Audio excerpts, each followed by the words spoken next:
الأمثال نضربها للناس لعلهم يتفكرون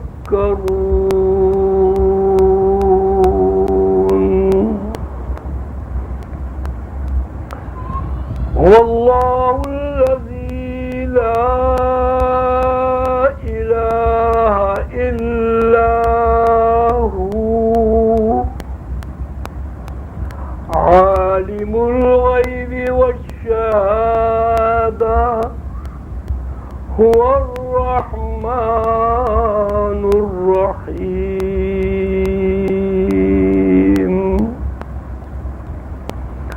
والله الذي لا إله إلا هو الملك القدوس السلام المؤمن المهيمن العزيز الجبار المتكبر سبحان الله عما يشركون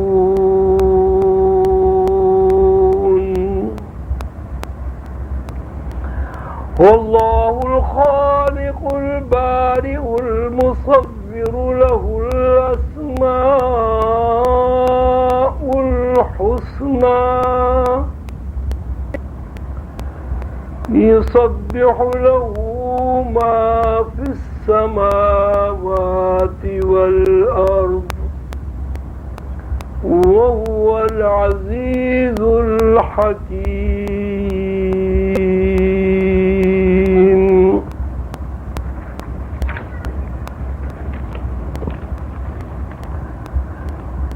مہمانان گرامی، جناب میاں انوار الحق رامے صاحب، ممبر قومی اسمبلی پارلیمانی سیکرٹری برائے اطلاعات و ذرائع ابلاغ، جناب صور منیر راؤ صاحب، general manager P T V, جناب سردار محمد اسلم صاحب، ایڈوکیٹ سپریم کورٹ، عزیزی جناب پروفیسر اقبال بخش صاحب، علامہ اقبال اوپن یونیورسٹی، خواتین و حضرات، دوستوں، بہنوں، بھائیوں، بزرگوں، السلام علیکم۔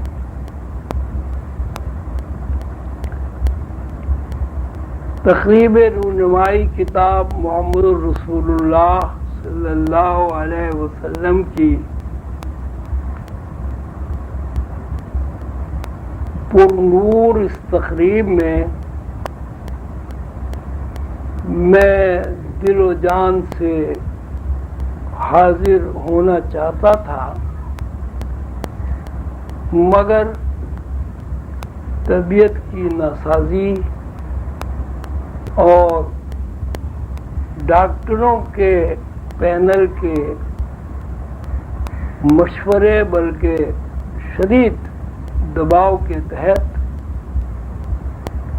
اس مبارک اور مسعود محفل میں جسمانی طور پر عدم شرکت کا مجھے انتہائی درجے افسوس ہے۔ بلا شبہ آپ لوگ مبارک اور سعید ہیں کہ اللہ کے محبوب محمد الرسول اللہ صلی اللہ علیہ وسلم کی کتاب کی رونمائی کی اس تقریب میں آپ کو اللہ تعالیٰ نے شریک ہونے کی توفیق دی۔ آپ نے معزز مہمانان گرامی کی تقاریر سنی جو انہوں نے کتاب کے اقتباسات آپ کے سامنے پیش کیے. جتنی تقاریر آپ نے سنی وہ بھی اللہ کی دی ہوئی توفیق کے ساتھ اور رسول اللہ صلی اللہ علیہ وسلم کی جو ان کے اندر حب ہے، محبت ہے، اس کے تحت انہوں نے تیاری کی اور آپ کے سامنے اپنی معروضات پیش کی. رسول اللہ صلی اللہ علیہ وسلم کے بارے میں اللہ تعالیٰ کا ارشاد ہے یحبونہم کحب اللہ والذین آمنوا اشد حبا للہ. اللہ تعالیٰ فرماتے ہیں میرے محبوب بندے محمد رسول اللہ صلی اللہ علیہ وسلم سے جو جتنی بھی محبت کرتا ہے میں اس سے کئی گنا زیادہ محبت کرتا ہوں. دوسری بات قرآن پاک میں یہ ہے کہ اللہ تعالیٰ فرماتے ہیں میں اور میرے فرشتے رسول اللہ صلی اللہ علیہ وسلم کے اوپر درود بھیجتے ہیں. اے مسلمانوں تم بھی درود و سلام بھیجو. مختصر یوں ہے کہ اللہ تعالیٰ نے کائنات کو جب بنایا اور تخلیق کیا تو اللہ تعالیٰ کا ایک مقصد تھا اور تخلیق کے پیچھے جو مقصد تھا وہ رسول اللہ صلی اللہ علیہ وسلم نے حدیث قدسی کی زبان میں اس طرح بیان فرمایا ہے کنت کنزا مخفیا فاحببت ان اعرف وخلقت الخلائق.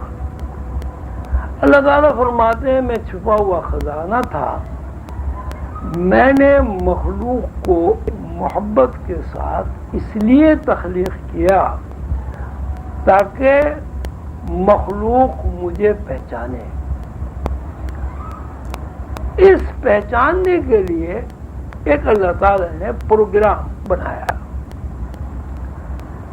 اور اس پروگرام میں جو بنیادی بات سامنے آئی وہ یہ ہے کہ اللہ تعالیٰ بحیثیت خالق کے مخلوق سے یہ چاہتے ہیں کہ مخلوق اللہ تعالیٰ کو جان لے، پہچان لے.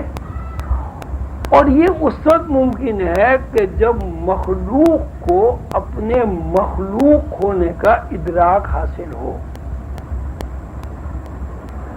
مخلوق میں اللہ تعالیٰ نے فرشتے بنائے، جنات بنائے اور آخر میں آدم علیہ السلام کی تخلیق عمل میں آئی. آدم علیہ السلام جنت سے جب اس دنیا میں تشریف لائے تو آدم علیہ السلام کا جو مشن تھا وہ یہی تھا کہ انہوں نے خالق اور مخلوق کے درمیان جو رشتہ مخفی ہے اس کو ظاہر فرمایا. مثلا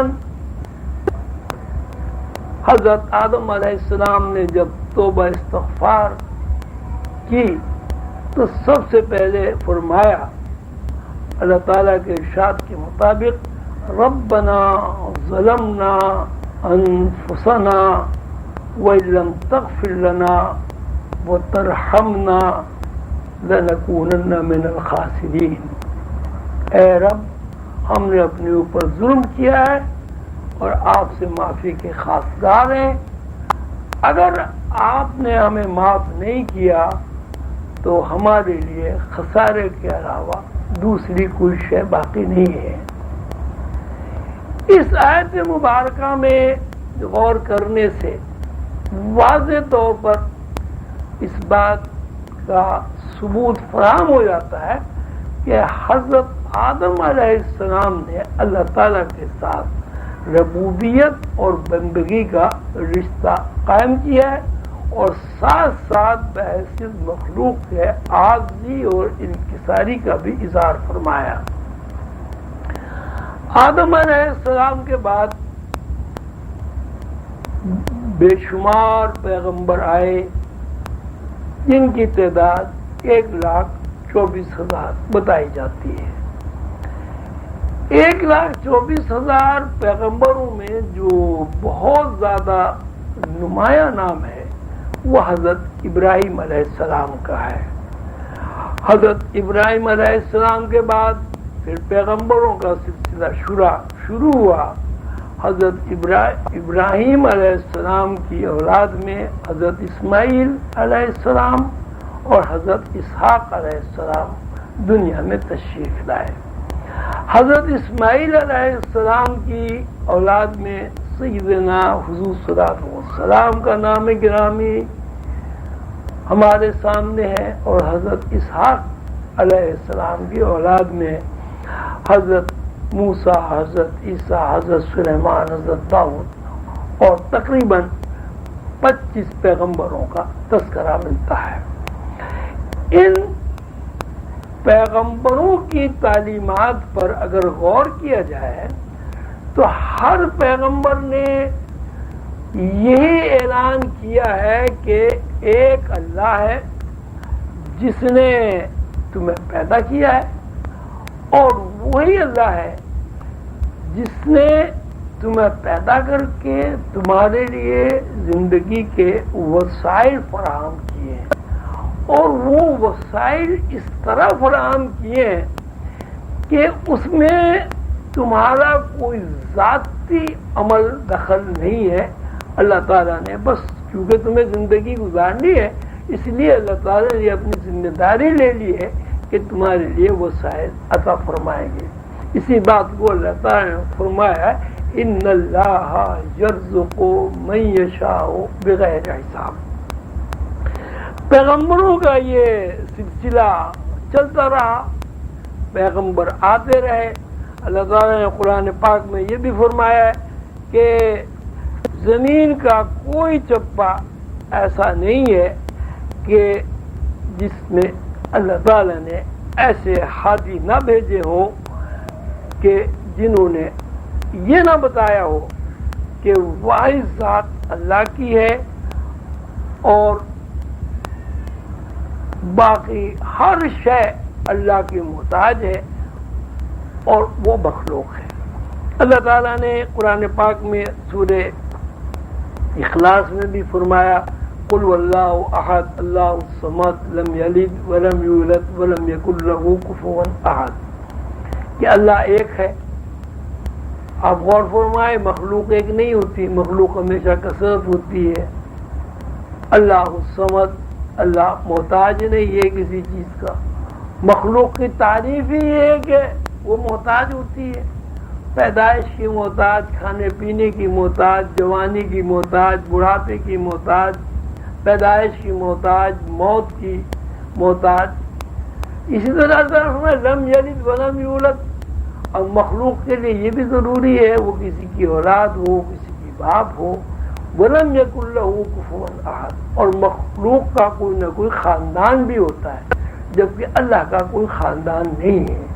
یعنی اس صورت میں اللہ تعالیٰ نے پیغمبروں کے ذریعے یہ بات بتائی ہے کہ خالق ایک ایسی ہستی ہے کہ جو مخلوق سے بہرحال ہر طرح ماورا ہے۔ یعنی مخلوق اور خالق کے رشتے میں یہ بات مخفی ہے کہ خالق کی تمام صفات مخلوق کی صفات کے برعکس ہے۔ خالق ذی احتیاج نہیں ہے، مخلوق احتیاج کے بغیر مخلوق ہوتی ہی نہیں ہے۔ خالق نہ کسی کا بیٹا ہے نہ کسی کا باپ ہے۔ مخلوق باپ بیٹے کے لیے مخلوق کا تذکرہ، باپ بیٹے کے علاوہ مخلوق کا تذکرہ ہو ہی نہیں سکتا۔ اللہ ایک ہے، مخلوق کبھی ایک ہوتی ہی نہیں۔ آپ دیکھیں کبوتر ہیں، پرندے ہیں، چرندے ہیں، درندے ہیں، درخت ہیں، اشجار ہیں، پھول ہیں، نباتات ہیں، جمادات ہیں، سمندری مخلوق ہے، تو مخلوق کا جب بھی تذکرہ آئے گا تو آپ اس کو کثرت سے باہر کبھی نہیں کر سکتے. اس آیت مبارکہ کا پوری صورت کا یہی مفہوم ہے کہ پیغمبروں نے یہ بتایا ہے کہ مخلوق اور خالق کے رشتے میں بنیادی فرق یہ ہے کہ مخلوق جو ہے وہ ہمیشہ محتاج ہوتی ہے، کسی نہ کسی کی محتاج ہوتی ہے. وہ کسی نہ کسی جس کی مخلوق محتاج ہے وہ بھی کسی کا محتاج ہے، اور نتیجہ اس بات پر ختم ہوتا ہے کہ اللہ کے علاوہ یہاں کوئی نہیں ہے جو حکمرانی کے قابل ہو اور جس کی بزرگی اور برتری اتنی ہو کہ اس نے پوری کائنات پر احاطہ کیا ہوا. یہی بات تمام پیغمبروں نے ہمیں بتائی، اور سیدنا حضور علیہ الصلوۃ والسلام کو چونکہ ہم صفت اللہ نے پیدا کیا ہے. آپ نے ایک شعر سنا ہوگا، حسن یوسف دم عیسیٰ ید بیضا داری، حسن یوسف دم عیسیٰ ید بیضا داری، اج خوبا ہمدارن تو تنہا داری. تو مطلب یہ ہے کہ حضرت یوسف علیہ السلام کا حسن، عیسیٰ علیہ السلام کا دم جس سے وہ مردے زندہ کرتے تھے، حضرت موسیٰ علیہ السلام کا ید بیضا، مشہور ہے کہ بھئی حضرت مزہ ہے حضرت موسیٰ علیہ السلام کا کہ وہ بغل میں ہاتھ رکھتے تھے اور بعد میں جب وہ نکال کے لوگوں کے سامنے کرتے تھے تو وہ سورج کی طرح روشن ہوتا. تو شاعر یہ کہتا ہے کہ جتنے بھی پیغمبران علیہم الصلوۃ والسلام اس دنیا میں آپ سے پہلے تشریف لائے، جن کی تعداد 1,24,000 بتائی جاتی ہے، ان تمام کی خوبیاں اللہ تعالیٰ نے آپ کے اندر مخفی کر دی اور آپ کو عطا فرما دی. اس کی قرآن پاک یہ تصدیق کرتا ہے کہ اللہ تعالیٰ فرماتے ہیں الیوم اکملت لکم دینکم واتممت علیکم نعمتی ورضیت لکم الاسلام دینا، کہ آج کے دن دین کی تکمیل ہو گئی اور میں تم سے یعنی تمہارا اللہ تم سے راضی ہو گیا. یہ کسی پیغمبر کے بارے میں اللہ تعالیٰ نے نہیں فرمایا الیوم اکملت لکم دینکم. اس بنیاد پر ہم کہتے ہیں کہ رسول اللہ صلی اللہ علیہ وسلم کی رسالت کے اعلان کے لیے اللہ تعالیٰ نے بحیثیت اعلان کے منادی کے 1,24,000 پیغمبر مبعوث فرمائے. اور جب 1,24,000 پیغمبروں کی تعلیمات سے نوع انسانی کا شعور آشنا ہو گیا اور نوع انسانی کے شعور میں اتنی سکت پیدا ہو گئی کہ وہ دین کی تکمیل کا مظاہرہ اپنی آنکھوں سے دیکھ سکے، تو اللہ تعالی نے رسول اللہ صلی اللہ علیہ وسلم کو مبعوث فرمایا. کتاب محمد صلی اللہ صلی اللہ علیہ وسلم کی 2 جلدیں ابھی تک لکھی گئی ہیں، اور اللہ تعالیٰ کا بڑا انعام اور اکرام ہے کہ اس نے مجھ عاجز حقیر فقیر کو یہ سعادت عطا کی کہ میں نے سیرت طیبہ کے اوپر بڑی سوچ بچار کے بعد، بہت زیادہ احتیاط کے بعد، عاجزی اور انکساری کی بے انتہا دعاؤں کے ساتھ قلم اٹھایا، اور اللہ تعالیٰ نے میری رہنمائی فرمائی. بلکہ رسول اللہ صلی اللہ علیہ وسلم کی نسبت مجھے حاصل رہی. میں نے اللہ کی دی ہوئی توفیق کے ساتھ 2 کتابیں لکھی. جلد اول محمد صلی اللہ، اس میں اس بات پر میں نے زور دیا ہے کہ لوگ یہ سمجھیں کہ محمد رسول اللہ صلی اللہ علیہ وسلم نے دین کی تبلیغ کے لیے اور اسلام کی تبلیغ کے لیے کتنی کتنی صعوبتیں اور پریشانیاں برداشت فرمائی ہیں. رسول اللہ صلی اللہ علیہ وسلم کی زندگی کا ہم جب مطالعہ کرتے ہیں تو اس کو دو حصوں میں تقسیم کرتے ہیں. ایک حصہ نبوت سے پہلے کا ہے 40 سال تک، اور ایک حصہ نبوت کے بعد کا ہے 23 سال کا. ان 40 اور 23 سالوں کی زندگی کا جب ہم مطالعہ کرتے ہیں تو ہمیں ایک ہی بات نظر آتی ہے کہ رسول اللہ صلی اللہ علیہ وسلم نے اللہ کا پیغام پہنچانے کے لیے، توحید کا پرچار کرنے کے لیے کسی بھی قسم کی تکلیف سے، پریشانی سے، مصیبت سے اپنے آپ کو بچانے کی کوشش نہیں کی. مقابلہ کیا، صبر کیا، افوے درگزر سے کام لیا اور اللہ کا پیغام پہنچاتے رہے. کتاب محمد رسول اللہ سے پہلے بھی لاکھوں کتابیں تصنیف ہو چکی ہیں. بڑے بڑے لوگوں نے، دیجیت عالمیوں نے اس کے اوپر، حضور پاک صلی اللہ علیہ وسلم کے اوپر بہت کچھ لکھا ہے. مسلمان ہونے کے رشتے سے جس طرح ہر مسلمان کو رسول اللہ صلی اللہ علیہ وسلم سے محبت، عقیدت اور عشق ہے، میں بھی چونکہ ایک ادنا سا مسلمان ہوں، مجھے بھی حضور پاک صلی اللہ علیہ وسلم سے ایک تعلق ہے، ایک محبت ہے. اللہ تعالیٰ سے دعا کیجئے کہ مجھے اور آپ کو رسول اللہ صلی اللہ علیہ وسلم کی مزید محبت اور عشق عطا فرمائے. میں نے یہ دیکھا کہ موضوعات کے اوپر ابھی تک کسی صاحب علم نے قلم نہیں اٹھایا. کیوں نہیں اٹھایا یہ پتہ نہیں ہے، کیوں نہیں اٹھایا. بہرحال ایک مجھے کمی تو نہیں، خلا محسوس ہوا. تو میں نے رسول اللہ صلی اللہ علیہ وسلم کی اس عنوان پر کہ حضور پاک صلی اللہ علیہ وسلم سے معجزات کا صدور ہوا ہے، کوشش کی ہے کہ موجودہ سائنسی علمی دور میں بالغ شعور لوگوں کے سامنے معجزات کی تشریح اس طرح پیش کی جائے کہ ان کے ذہن نشین ہو جائے کہ معجزات رسول اللہ صلی اللہ علیہ وسلم سے جو صادر ہوئے ان کے پیچھے بھی اللہ کی ایک حکمت ہے.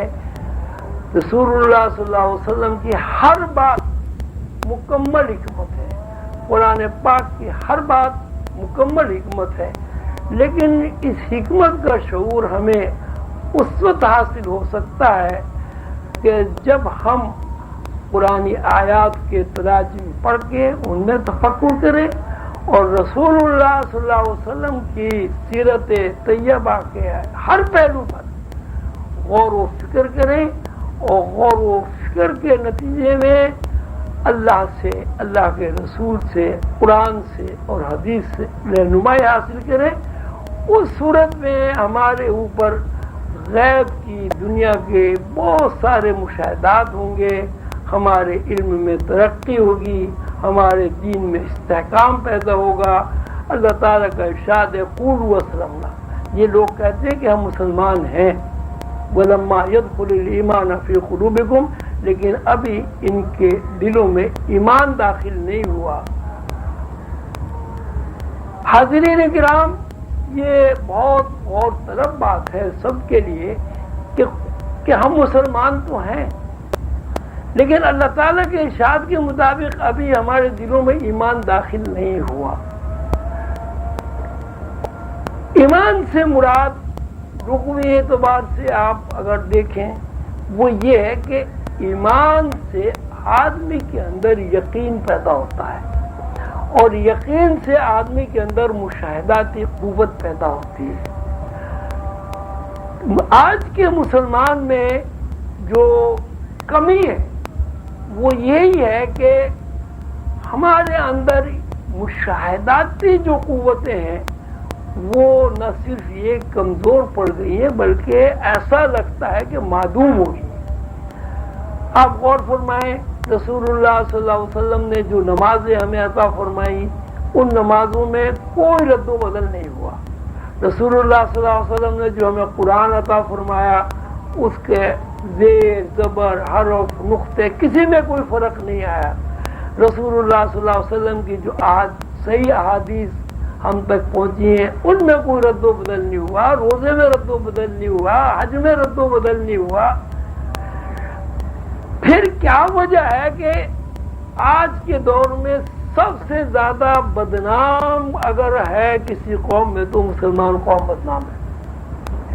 اس کی بنیادی وجہ میری سمجھ کے مطابق یہ ہے کہ ہم نے ایمان کی طرف توجہ دینا بند کر دیا ہے اور ہمارے اندر سے ایقان اور شہود کی جو طاقت ہے وہ نکل گئی ہے۔ میں اکثر اپنے دوستوں سے عرض کرتا ہوں، آپ کی خدمت بھی یہ عرض گزار ہوں کہ ہم لوگ نمازیں پڑھتے ہیں، نماز میں جو ہم صورتیں پڑھتے ہیں 5 6 7 8 صورتیں الحمدللہ ہر نمازی کو یاد ہے، لیکن کتنی عجیب بات ہے کہ انگریزی لغت کے لغت ہمیں یاد ہے، لیکن یہ 4 5 صورتیں جو ہم نماز میں پڑھتے ہیں اس کے ہمیں ترجمے یاد نہیں ہیں۔ اگر ہم نماز میں وہ صورتیں جو ہم نماز میں پڑھتے ہیں اور ہمیں حفظ بھی یاد ہے ان کا ترجمہ ہمیں یاد ہو اور نماز پڑھتے وقت ہم ان تراجم پر غور کریں تو یقیناً ہماری نمازوں میں یکسوئی پیدا ہوگی، ہمارے نمازوں میں حضور قلب پیدا ہوگا، ہمیں حضور قلب حاصل ہوگا، اطمینان قلب حاصل ہوگا۔ اور رسول اللہ صلی اللہ علیہ وسلم نے جو قرآن ہمارے یہاں چھوڑا ہے، خود حضور نے فرمایا کہ میں اپنے بعد اپنے پیچھے جو مسلمانوں کے لیے ورثہ چھوڑ کے جا رہا ہوں، ایک کتاب ہے اور ایک اہل بیت ہے۔ تو اب کتاب کا مطلب یہ تو نہیں ہے نا کہ عربی کی ایک کتاب آپ کے پاس رکھی ہوئی ہے، آپ نے اس کو پڑھ لیا۔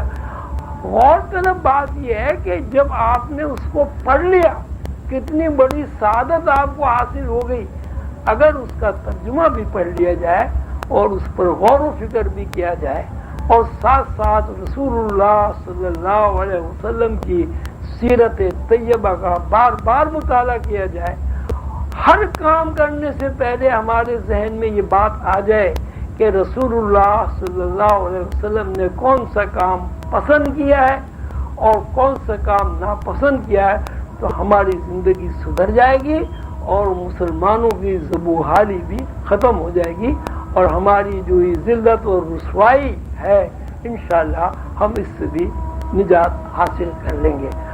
آپ حضرات جو یہاں اس مجلس میں تشریف لائے بڑے سعید ہیں، اللہ تعالیٰ آپ کی اس شرکت کو قبول فرمائے اور آپ سب حضرات کو رسول اللہ صلی اللہ علیہ وسلم کی سیرت طیبہ کا مطالعہ کر کے ان کے کردار پر عمل کرنے کی توفیق عطا فرمائے۔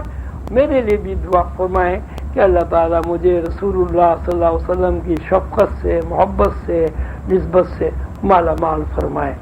وآخر دعوانا الحمدللہ رب العالمین۔ ایک بار آپ سب حضرات کا بہت بہت شکریہ۔ میں اپنی تقریر کو ذرا طویل کرتا لیکن اب میرا سانس جو ہے وہ اجازت نہیں دے رہا ہے کہ میں مزید کچھ بولوں، اس لیے میں آپ سے معذرت کے ساتھ رخصت ہو رہا ہوں۔ آپ سب حضرات کا بہت بہت شکریہ۔ خدا حافظ۔ آپ کی اس شرکت کو قبول فرمائیں اور آپ سب حضرات کو رسول اللہ صلی اللہ علیہ وسلم کی سیرت طیبہ کا مطالعہ کر کے ان کے کردار پر عمل کرنے کی توفیق عطا فرمائے۔ میرے لیے بھی دعا فرمائیں کہ اللہ تعالیٰ مجھے رسول اللہ صلی اللہ علیہ وسلم کی شفقت سے، محبت سے، نسبت سے مالا مال فرمائے۔ وآخر دعوانا الحمدللہ رب العالمین۔ ایک بار آپ سب حضرات کا بہت بہت شکریہ۔ میں اپنی تقریر کو ذرا طویل کرتا لیکن اب میرا سانس جو ہے وہ اجازت نہیں دے رہا ہے کہ میں مزید کچھ بولوں، اس لیے میں آپ سے معذرت کے ساتھ رخصت ہو رہا ہوں۔ آپ سب حضرات کا بہت بہت شکریہ۔ خدا حافظ۔